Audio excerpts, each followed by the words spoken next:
तुम्ही ही साडी नेसल्यानंतर पोटाचा भाग फुगतो आणि ते अजिबात चांगलं दिसत नाही। तर ही चूक अजिबात करू नका की तुम्ही साडी घेता आणि तिरकी पिन लावता।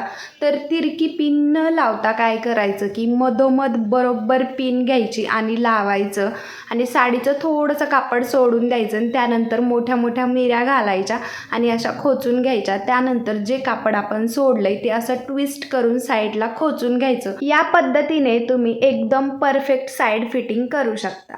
तुम्ही ही निऱ्या करताना पिन लावता आणि त्यानंतर साडी फाटते किंवा गाठ बांधून साडी चुरगळते, तर हे न करता मी तुम्हाला एक सोपा पर्याय सांगणार आहे।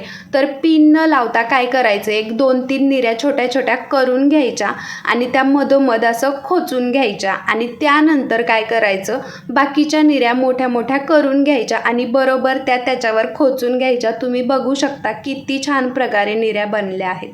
सिल्क साड्या किंवा पार्टीवेअर साड्यांना जर पिन लावली तर त्या फाटतात आणि खराब होतात। त्यामुळे इथं आपण रबर बँडचा वापर करून साडीच्या निऱ्या करणार आहे।